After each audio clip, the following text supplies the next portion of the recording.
Hello, how are you? Hello, how are you? I'm fine, fine, fine. Hi, Lion. Hello. My name is Teacher Evelyn Joy, and welcome back to my channel. I want to make a video that is informative and helpful, hopefully. Oh, we're focused on me now. But I want to give a disclaimer before I start.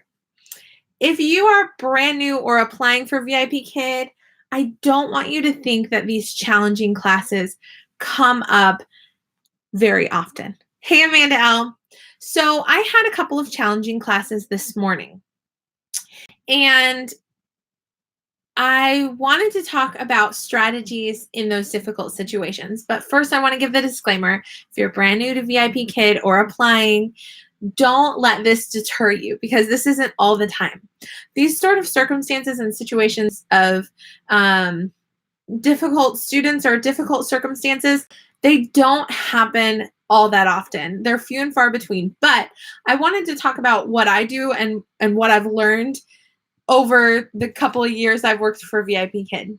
So I've taught a total, according to the app, a total of 2,745 classes. As you know, supplementary classes aren't included in that, so I possibly have reached the 3,000 mark. Who knows? But I've taught 771 students, and I've taught over 2,700 classes. So I'm what you consider a veteran. I'm not a newbie anymore. So I have a few tips and a few strategies for difficult circumstances. So I'm going to talk about guns in class, students running away, shy students, kids who lick the camera, kids who pick their nose, kids who are completely silent, kids who turn their back on the camera, kids who are rambunctious and jump around, kids who are shy, kids who are mad that they have to take English class, kids who are walking around or in a car and don't have a good signal. I'm going to talk about all these because I had 4 classes this morning, and 2 of them were difficult circumstances. And so it really made me think.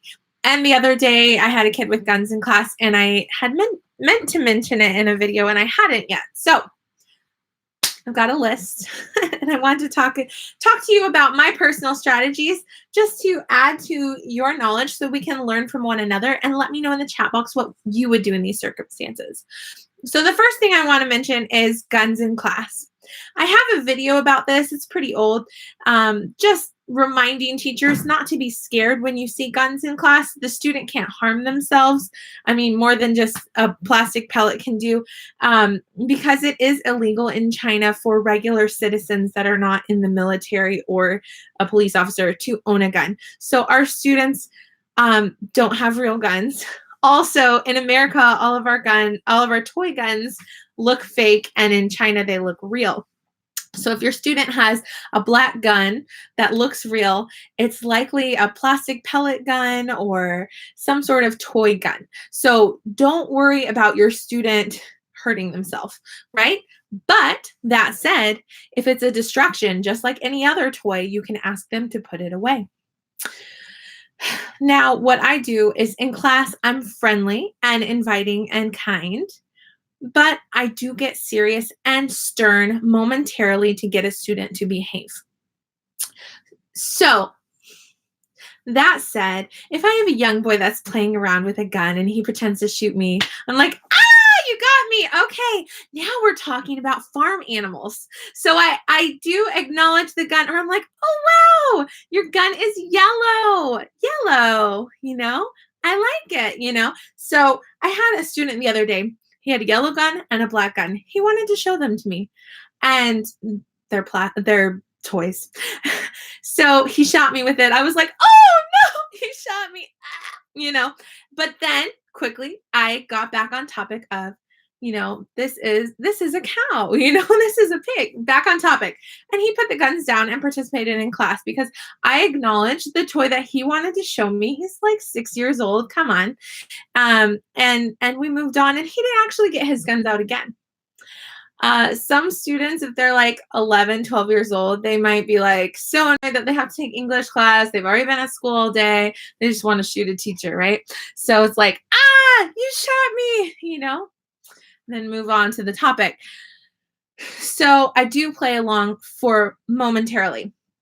It's the same with any other toy that a student brings as a distraction to class. If they bring a stuffed animal, I try to get them to participate using that stuffed animal, especially if they are, especially if they're shy, because a lot of times, if a student is afraid of talking, they might let Dino talk. Like, I'll get my Dino out and say, "Hi, bear." If they have a teddy bear, "Hi, bear," and the bear says, "Hi, nice to meet you." And so my stuffed animal will talk to their stuffed animal, and then I will talk to the student, right? So that can sometimes be a strategy that helps. Today, I had a student in class who ran away. He slammed the door in his mama's face. He had his back to the wall, and his mom was holding up the camera to him for 7 minutes, and I was singing to him.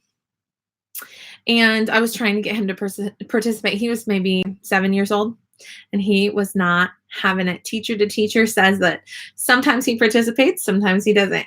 And today he was not having it, and they ended up exiting and not coming back. And so I just, I wanted to read to you the feedback that I left in that situation. I wrote, "Unfortunately, we were not able to have a full class today." The student's name, I'll say Bao Bao, arrived 5 minutes late, and he had his back to the camera and left 7 minutes later. I sang to him and talked to him, but he was not interested in participating today. Bao Bao's mom is a wonderful mom, and she did a great job of trying to encourage him to participate. I hope we can have class together again soon. Respectfully, Teacher Evelyn. So, do I want them to book me again? Yes, bookings mean money. I got paid for that time, and I just sat there and cut out rewards afterwards. So,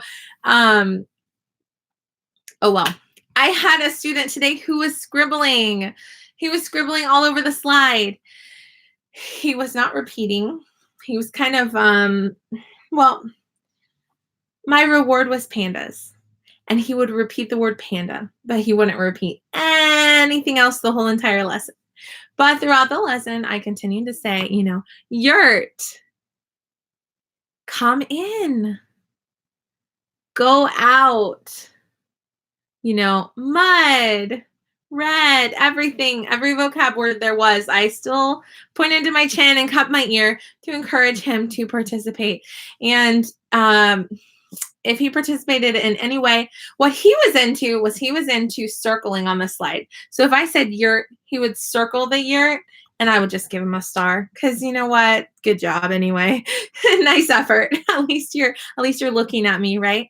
He loves scribbling all over the screen. And we used to not have this feature, but it's a really nice feature. We can turn off their mouse. But some students, hey, Teacher Cassie, you're driving and listening. Great. Some students, they'll scribble all over the screen. And when you turn off, you can clear the screen. When you turn off their mouse, they get mad and leave and don't want to participate. So what I do is, with those students, I will clear the screen, keep teaching. Sometimes I'll turn off their mouse momentarily or for a couple minutes, but I won't leave it off all of class, because I like to give them a second opportunity. Like I said, the student was circling the things on the screen. If I said yurt, he circled the yurt. So I wanted him to keep doing that. I didn't want to take away a way that he was participating. And I wanted to say, this student, oh my goodness, I realized halfway through class that his background, he's in his living room, and the walls are covered in scribbles. So not only was my student a scribbler on the screen, he was a scribbler on his wall at home. Oh my word. I'm the mom of a 5-year-old, a 3.5-year-old, and a 2-year-old. And I keep the markers and crayons out of reach so that we can have craft time and they don't write on the walls. This kid was a scribbler, not just on the screen, on the walls. That was pretty, so much so that it looked like a design on their wall. It was scribbles. So, oh well. But one way that a lot of times students that it seems like he and his mother didn't really speak English because I didn't hear her saying anything, any of the vocab words or English or anything, but who knows? Maybe she did. But students like that, even if the alphabet isn't in the curriculum for the day to do, I get out the curriculum. Hey, Nikki, welcome, Beth. Welcome, Teacher Cassie, and welcome, Amanda. Thank you for listening in, guys, and thank you for the thumbs up. I get out my alphabet chart. I got this alphabet. I got this alphabet chart at Dollar Tree. They may not have this exact one, but you can always print off your own or draw out your own alphabet chart. Since this was actually a puzzle, I used hot glue and some wood sticks. You could just do a paper, whatever. But I just did that to make it a little bit firmer to hold. So I've been using this alphabet chart since the beginning, right? I also have a number chart. Well, it's a puzzle as well. It holds together a little bit easier, so I just have one. But this is also from Dollar Tree. These are good ways of extending with students who don't want to repeat you because these are words they've never heard before, but they know their alphabet and they know their numbers. So if you want to get your student to feel more comfortable to participate in class because they're too shy or they're nonverbal or they're not repeating or anything, even though it may not be in the curriculum, this is called extension, and you can pull out the alphabet. I was getting so far into the lesson and all he had said was panda the whole class. And that was just my reward. And so I was like, he's starting to get rambunctious and bouncing around and not really interested in the lesson because the things I'm teaching him, yurt and mud and things, they're not of interest to him. So I decided to get out the ABC chart. And this is what I do. You can do your own style, find your own thing that you do. But I try to get the student to sing it independently at least one time. And then I sing it one time. And then my lion puppet comes out. Roar! Ah! It's a lion! Hello! Hi, lion. Lion, this is Babo. Can you say hi, Babo? Hi, Baba. Hi, Lion. Okay, Lion, we were singing the ABCs. Will you sing for me? A, B, C, D, E, F, G, H, I, J, K, L, M, N, O, P, Q, R, S, T, U, V, W, X, Y, Z, X, Y, Z. Now you see, I can sing my ABCs. Wow, good job, Lion. Thank you. So I do that because the lesson is boring and monotonous and they don't know it and it's not that fun for them. And then suddenly there's this crazy lion singing the ABCs and they know the ABCs. So suddenly I'm drawing back in their attention. And then I say, let's count. 1. And if my student starts to say the numbers without my help, I start to just point. And I do the same. I'll say A, and I'll let them sing it. And if they get to a letter that they don't know, I'll be like, O, P, and I'll help them. But I like to get them to sing independently. And when I get a student to participate by singing the alphabet independently or counting independently, I give them a gold trophy. So there's stars, there's a secondary reward, and this is a third reward. The gold trophy is something special that I add on as a little extra thing. For younger kids, it's when they sing the alphabet independently. For older kids, it's when they sing a whole paragraph with no corrections needed. That I find something that they did exceptionally, and I give them a gold trophy, probably 1 gold trophy per class. So it's a special moment, So that's one thing I do. Licking the camera. If they lick the camera one time, I pretend it didn't happen. If they keep doing it to get a reaction out of me, I ask them to stop. If they are being disgusting on purpose and doing things Just to gross me out, I don't react, but I do write in feedback to please stop doing that. I let the parents know. I have a regular who was doing that, and she sent me an e-card profusely apologizing. So her mom read the feedback. I was worried that they weren't going to book me again because she's a regular of mine, and they canceled some of their classes for me and didn't book me again. Then about a week later, they booked me again. I told them, I miss you so much, and I responded to her e-card saying, it's fine. I forgive you. I look forward to seeing you in class. I still love teaching you. So when she did come to class, I saw that she'd only had one other class with one other teacher, and she told me she had been on vacation. So anyway, sometimes we worry about those things and it doesn't end up being what we think it is, right? I've taught a few trials. I can think of one in particular where the student is terrified. So this 4 or 5-year-old, they have no interest in sitting down and talking to a foreign teacher on the computer and learning English. It's scary. And this little girl was terrified and crying and screaming. So what I do is I get out Dino, my Dino puppet, or you can get out any puppet or any toy and say, hello. So maybe I was too scary, but maybe Dino isn't as scary. Now, Lion, he's for the wild kids. Lion's not for situations with scared, shy kids. Dino's more friendly and sweet and soft for that. Hello. So Dino's nice because he might be a toy that they are familiar with. Maybe they have an older sibling that takes VIPKID classes and they already have a Dino. Maybe they've seen Dino, So it's nice because it's a comforting little friend when this big scary teacher is here trying to teach them, right? So, hello. Nice to see you. You don't have to be scared. And a lot of times when they're terrified and they don't want to even come to the screen and they're clinging to their mama and they're just crying their hearts out, I just start singing the ABCs. But actually, I let Dino sing it. A, B, C, D, E, F, G. That's the voice I imagine Dino has. He has a sweet little 2 or 3-year-old voice. High-pitched kind of sweet little voice, and he's friendly. And be careful of your facial expression and your tone of voice when they're scared of you. I even heard this in a workshop when I was new.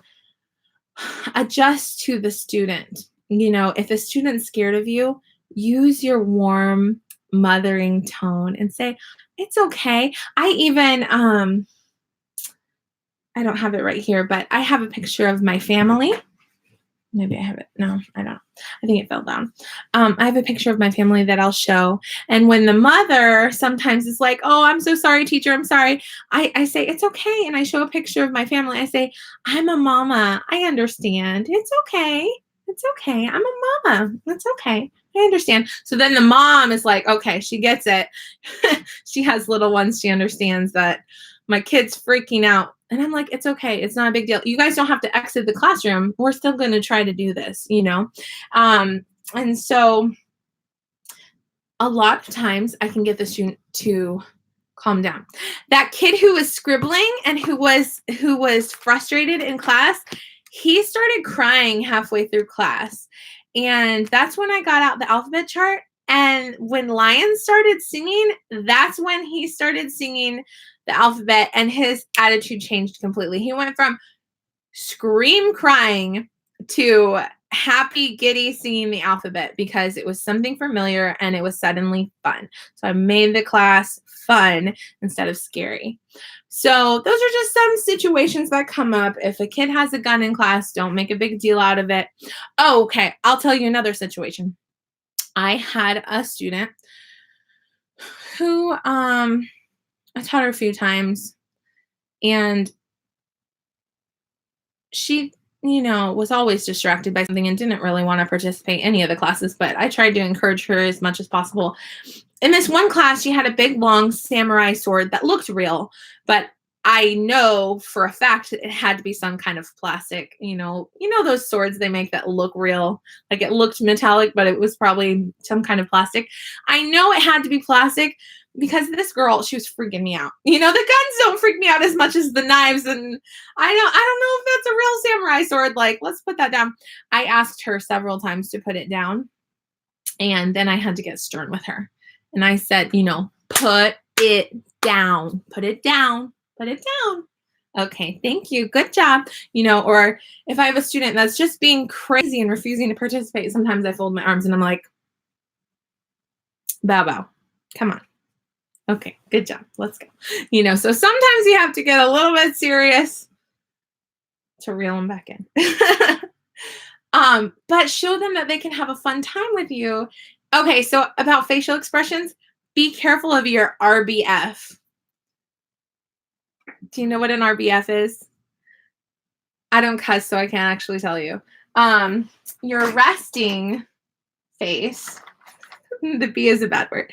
So your RBF is, a lot of times we don't notice our facial expressions.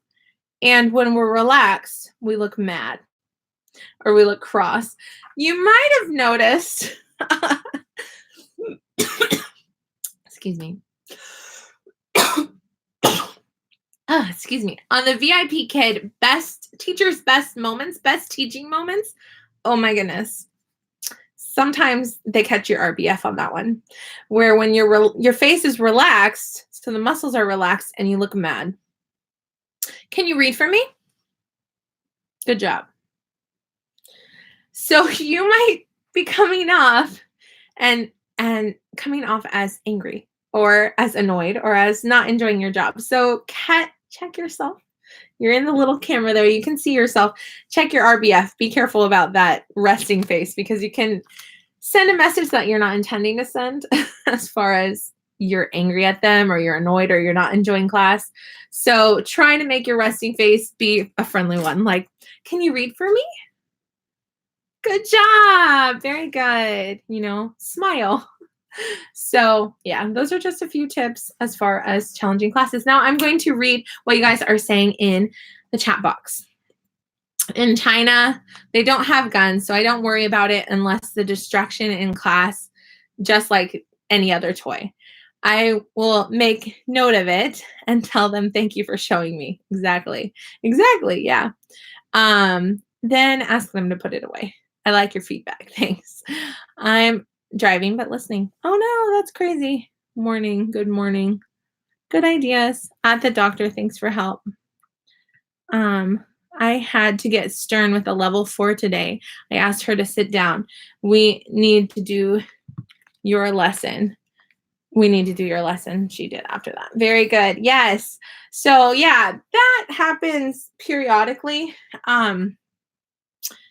So yeah, I was asked yesterday, I might as well talk about it today. I was asked yesterday on a comment on YouTube of my video. They said, what about helicopter parents? Parents who talk over you, parents who are basically participating so much that the student maybe isn't getting as much out of the lesson.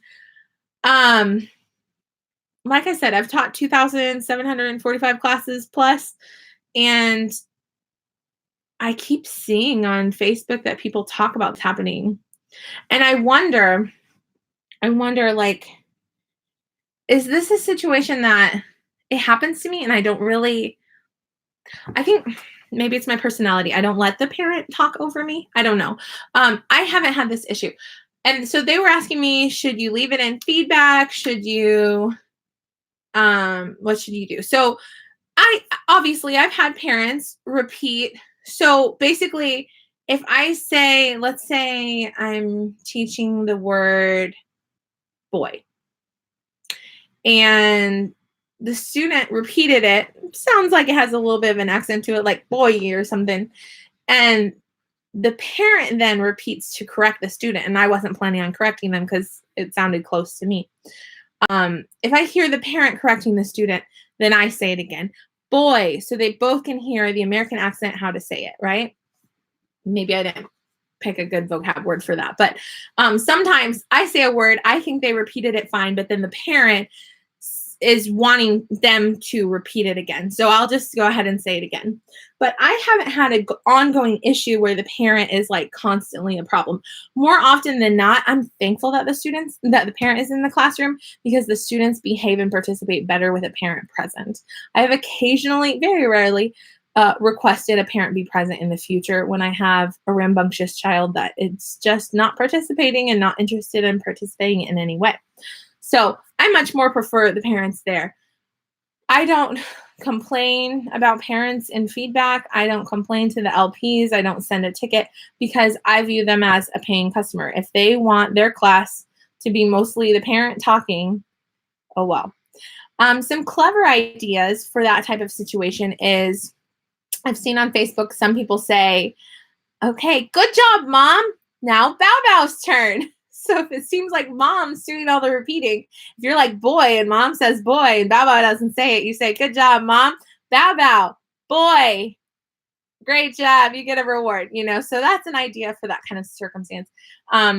Also, in feedback, you can suggest they wear a headset. So that's a clever way of kicking Mom out of the conversation, to say, for better sound, I would like Bow Bow to wear a headset next time. So that'll help them focus in and help Mom not be in the conversation, if that's what you want to happen. So, but again, that hasn't really been an issue. Let me see what you're saying. Amanda L said, I don't have it happen too much. I do have a newer level 3 student. His dad will tell him everything. He has taken class by himself a few times and did great. I have left it in feedback about giving him wait time. Hopefully, eventually, they will catch on. He is newer to VIPKID, so I think they will back off soon. Okay, so I have to say, I'm the mom of a 5-year-old. And so not the circumstance like you're talking about, but my daughter's very shy. And only one time ever she came into my classroom when I was teaching, but it was after 25 minutes. I was saying goodbye to the student. So I let her come over and say hello to the student. And she got so freaked out because she gets so shy around new people. I didn't know how she would react to say hello to one of my students. So, we're not allowed to have our kids in the classroom, but it was after 25 minutes, I was just letting her say hello. And so, and don't let that happen a lot, but, so I saw that if my daughter would take Lingo Bus, she would be very freaked out and she probably wouldn't want to participate. I would probably have to have her on my lap and encourage her, and she would probably be a crier. She would probably be a runner. She would probably not want to participate. So I'm kind of waiting for her to grow up and mature a little bit. Maybe next year after going to kindergarten, she'll gain some confidence and be ready for a Lingo Bus. But I can see myself being one of those helicopter parents. Not that I don't want my student to participate independently, but that I know her personality, and by me helping her participate, she's going to be encouraged to participate more. So maybe that's why I don't view helicopter parents as like a problem. I view them as a help, because maybe I'm a helicopter parent. Not on purpose. On Sunday, for example, we visited a new church, and we left my 2- and 3-year-old in their nursery class, and I took my 5-year-old to her class, and she was so freaked out. And because she was so freaked out, I decided, instead of going to the service, I decided to stay in her Sunday school class with my husband's permission. And I got to spend some one-on-one time with her and help her do her little craft and have her little Sunday school class, because I didn't want her to be totally freaked out. Is that helicopter parenting? I don't know. I think it's reacting to the need of your child, because you know the personality of your child, and some kids need a little bit more support, if that makes sense. I had no problem dropping off my 2- and 3-year-old, and even my 2-year-old cried a little for a couple seconds. Then he was okay. But I knew with my 5-year-old that she would have appreciated a little extra support. So I guess that's kind of how I view the helicopter parents, is that I'm kind of one, not because I want to do everything for my child. I want her to gain independence, but in doing that, I have to encourage her and help her to participate at times. I don't know if that makes sense. Anyway, that's all I have. If you have any questions, let me know in the chat box. I think I'm going to get going. I am going to be going live on Thursday morning. And next week is Thanksgiving. Woo! I'm going to have a giveaway on Thursday, December 5th. So make sure you come to that live video. I'm going to be giving away prizes. Everyone that comes to that live is going to get a prize if you want one, as long as you live in the United States. And yeah, I'm going to be giving some rewards and props and classroom decorations away. And I hope you guys come and join in on the fun. All right. Amanda said, I understand that too. You know their personality. This father just read it all to him and did not give him any opportunity. Yeah. Sometimes we have to say, okay, thank you, Dad. Baba's turn. And let him have a chance, right? All right. Thanks. Headed off to buy a new printer. Yay, you. Good job. All right. Talk to you later. Love you. I'm going to hug my computer. Hug. Okay. Bye-bye.